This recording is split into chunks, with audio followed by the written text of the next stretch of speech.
깨달음이란 무엇인가요? 2023년 4월 15일 가지안테프 오스마니에 캠프 구호물품 배분. 오늘은 대규모 지진 피해가 있었던 튀르키예 가지안테프에서 남서쪽으로 2시간 떨어진 오스마니에 캠프에 구호물품을 배분하는 날입니다.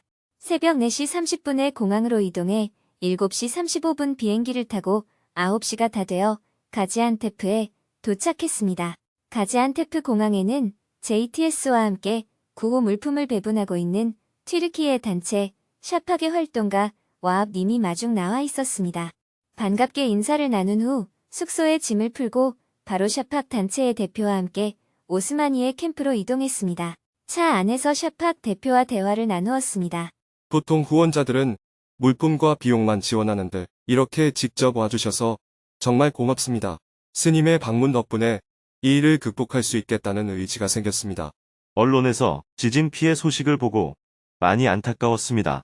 이렇게 조금이라도 도움이 될 수 있어서 저도 기쁩니다. 대화를 나누며 2시간을 이동해 오스마니에 캠프에 도착했습니다. 구호물품 앞에서 기념사진을 찍고 12시 30분부터 물품 배분을 시작했습니다. 물품은 쌀을 비롯해 14개 품목으로 1개 박스와 2개의 봉지로 40kg이 넘는 물품이라 혼자 들기에는 너무 무거웠습니다. 오스마니에 캠프에서는 500가구의 식량을 지원하기로 했습니다. 구호 물품을 배분할 가정에 방문해서 명단을 확인하고 물품을 나누어 주었습니다. 오늘은 35도를 넘어서는 매우 건조하고 뜨거운 날이었습니다.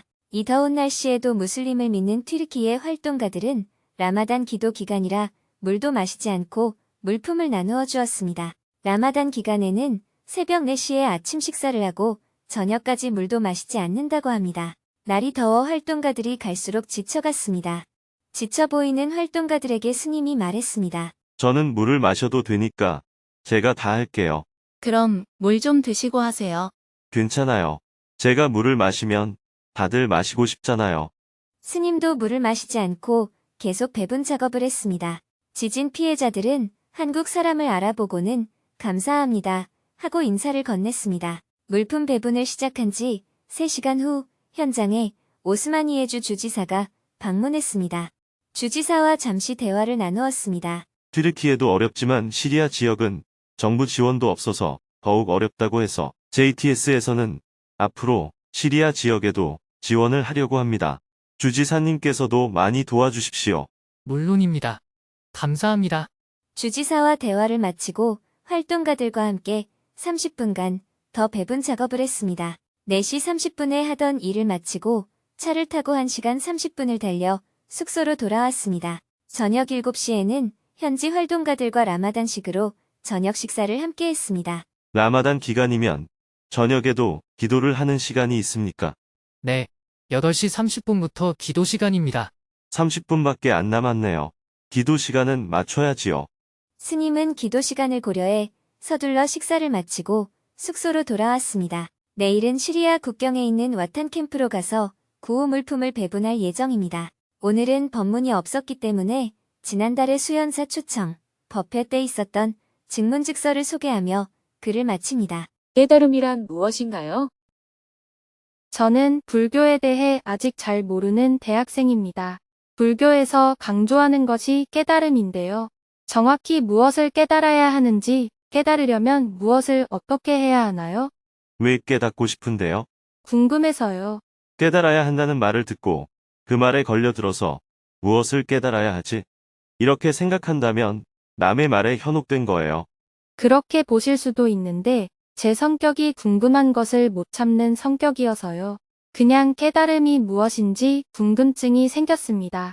그렇다면 교회에서 하나님을 믿으면 천당에 갑니다 하는 말을 들었을 때도 천당이 어떤 곳인가 하고 궁금해서 천당에도 한번 가볼 거예요. 글쎄요. 이런 사람을 보고 귀가 얇다고 표현하는 겁니다.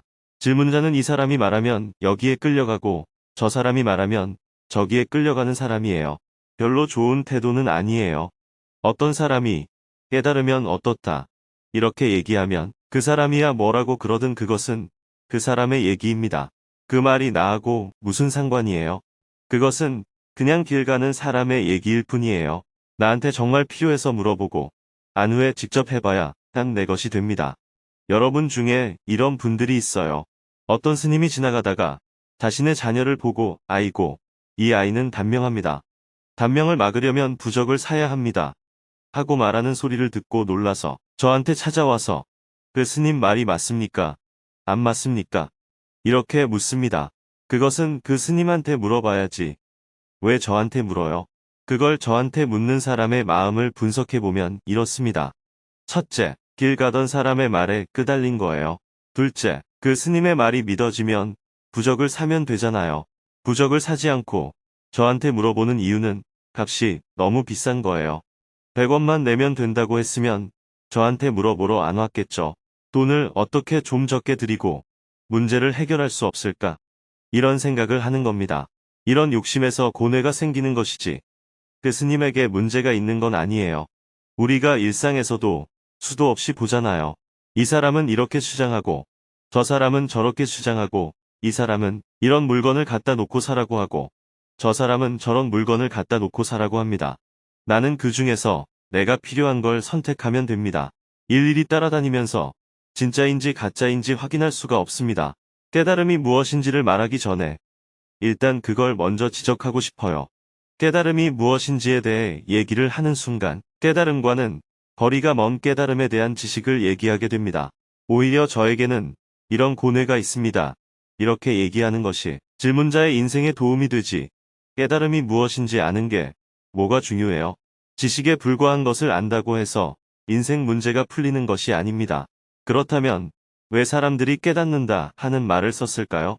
눈을 감은 상태에서는 앞이 안 보입니다. 눈을 뜨면 환히 보입니다. 눈을 감고 있으면 바로 옆에 있는 물건도 찾을 수 없고 눈을 뜨면 금방 찾을 수 있어요.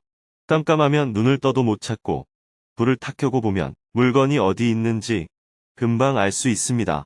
깜깜하면 눈을 떠도 못 찾고 불을 탁 켜고 보면 물건이 어디 있는지 금방 알 수 있습니다. 반대로 눈을 감았다, 어둡다 이런 표현은 무지, 어리석음을 비유하는 표현입니다. 내가 뭘 모르니까 두렵고 괴로운 겁니다. 그것은 마치 눈을 감은 것과 같은 상태이고 깜깜한 밤과 같은 상태입니다. 그런데 내가 눈을 뜨고 불을 밝혀서 보면 문제를 해결하기가 굉장히 쉬워집니다. 깨달음을 표현하는 다른 말로는 꿈에서 깬다 하는 표현도 있습니다. 꿈속에서 강도에게 쫓기고 있다고 합시다. 꿈속에서는 아무리 도망을 가도 그 강도가 계속 따라옵니다. 그런데 눈을 딱 뜨면 해결이 돼요. 눈을 감은 상태, 즉 꿈속에서는 강도로부터 도망가거나 누군가가 강도를 막아주는 것이 해결책입니다. 그러나 내가 눈을 뜨면 아무런 해결책이 필요 없어요. 원래 강도가 없었습니다. 누가 나를 구해줬다고 해도 원래 나를 구해준 사람이 없었어요. 문제가 해결됐다고 해도 원래 해결할 문제가 없었어요. 눈을 뜬다는 것은 본래 문제가 없는 줄을 아는 거예요. 꿈에서 깬다 하는 표현처럼 여러분들이 어떤 고뇌로부터 벗어나게 되면 괴로워할 일이 아니었구나 하고 알게 됩니다. 그럼 제가 이해한 대로 깨달음을 설명하자면 있는 그대로를 보면 괴로울 일이 없다 이렇게 받아들이면 될까요? 있는 그대로의 사실을 한문 용어로 표현하면 실상이라고 합니다. 제법 실상이라고 하잖아요. 깨달음은 사실을 사실대로 아는 거예요. 사실을 사실대로 보지 못하는 인식상의 오류가 발생하면 번뇌가 생기는 것입니다. 알겠습니다. 감사합니다.